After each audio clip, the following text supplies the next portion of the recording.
guys, welcome tonight. Hey, good to see you. Hey, Brian. Bonjour. Fun as always. So, for those of you that don't know, why are you here? I am talking with Tom and Jim. So, Tom Goldrip and Jim Goldrip, and I'm your host. I'm Jeff Greenwald, and to my left or right or beside me or whatever is Daniel Dye, one of the associate producers on the show, who's covering for Matthew Rose tonight. And Daniel, hello, welcome. Always very scared to have you in front of a camera. So am I. So am I. So welcome. So guys, when we were just chatting before we started, and the words New York City came up, and they weren't about salsa. Yeah.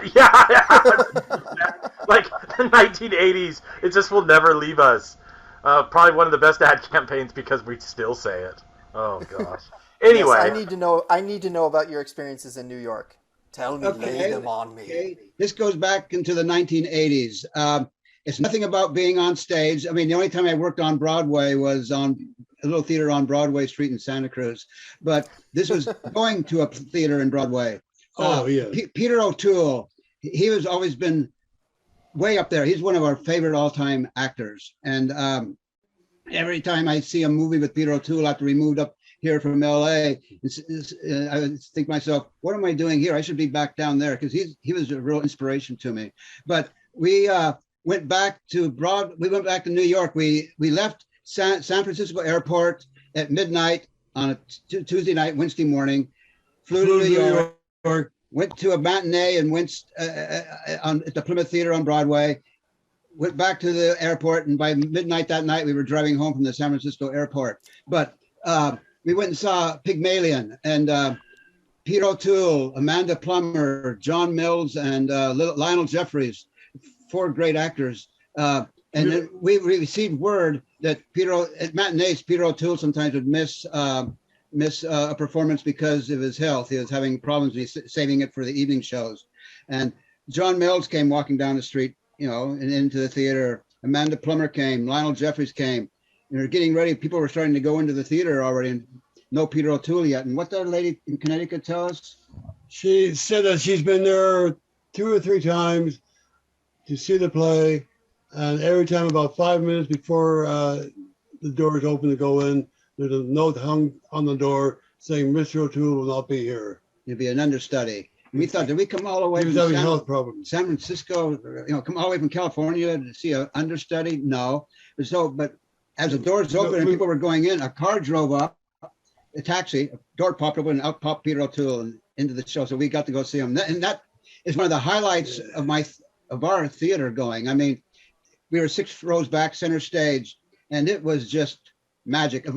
We've seen Michael Redgrave, Alec Guinness, Margaret Leighton, John Gielgud, Rolf Richardson, Ellen Bass, Richard Harris, John Carradine, all these people on stage. The one play that really stays so clear in my mind is Pygmalion, and that's my highlight and Jim's highlight of New York City. Nice. Do you think it was Peter O'Toole and your connection with him, or was there anything in that play, like anything that in those moments on the stage that solidified that clarity in your mind? Watching O'Toole, just everything that he did, it's marvelous. It was John Mills, but I was thinking first, well, he's really underplaying it, but then there's one scene when he really has a good speech, and he goes all the way, and that's why he's waiting for that time to work up. The scene that I read is crystal clear to me was Peter O'Toole. He's there with a cup of No, he don't. No, you don't have the tea yet. He's there, and he gets up and he dances around the room with a grandfather clock, a big grandfather clock. He swirls it around. That's part of it. Yeah, he swirls it around. He goes dancing around the room. He ends up plopping into in a chair with his legs over the arms, getting a cup of tea with that Peter O'Toole grin on his face, and it was just magic. Theater. There are magical times in the theater, and that was one of the magical moments. Nice.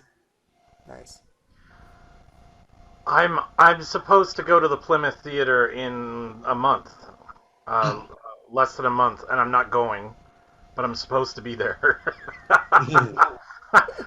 Hopefully by the time this is out, it'll be past that, and it won't be very controversial. But when you said the Plymouth, I kind of lit up and went, "Oh yeah, the place I'm supposed to be in a month." That's right. Nice movie. I don't have the stamina that you guys have to fly from California to, be Las Vegas, from Nevada to New York City for one day and then fly back. We were planning on a trip across the country, driving across the country, and that was going to be One of the things. But something came up to where we couldn't do the trip. we couldn't do the trip, and so we thought, well, we're not going to let it ruin the play. Ticket. So we got the ticket and flew out there one day. And at that time in 1988, to go see this play, a matinee was only $40. $40 for a 6-row back center stage. I mean, Jeez. so. But that was really expensive for then, right? I mean, It's like seeing that opera in Odessa. It cost what, $3? Where in LA, when the same opera was put on by the same people, it was over 100. You know. Yeah. I want to ask you guys just kind of a general question. Obviously, theater and acting has given you guys a lot, and you appreciate it a lot. What do you think? What do you think? Theater and acting and movies. What do you think it gives people? Culturally. What do you think the value of it is? What do you think? Wait. Dan, I'm getting a hearing aid later this week. No. I'm just curious about culturally. What do you think the effect of theater is to culture? Obviously, it's affected you guys a lot and had a lot of positive impact on you. But how do you think it affects culture and society? Society. Philosophical question. You brought me into it. Well, when we were in Scotland, we picked up this kid hitchhiking around the Isle of Arran, where our ancestors came from, and he said he thought America was like the Charles Bronson movies at that time, which were like Death Wish and those movies. And so culturally, that's how it affects some people, I guess. I mean, another guy that I hired before when I was working at Goodwill, he came from Jamaica. He thought when he came out to LA, he was going to see cowboys and Indians on the street. So culturally, it affects. As I said earlier, we grew up loving the bad guys in the movies. That didn't affect us because, we're pacifists. We take spiders out of the house, let alone don't shoot nobody. But I think theater and movies do play an impact on culture. Sometimes movies will react to culture. Reflect the culture of the time or plays. And sometimes some of the movies might reflect on how people are going to act outside here. They get influenced by it. So I think it can have positive or negative effects on people. I tend to like the older movies better than the new movies when they weren't so violent and profane and everything else. One actor told us. Although there are good movies.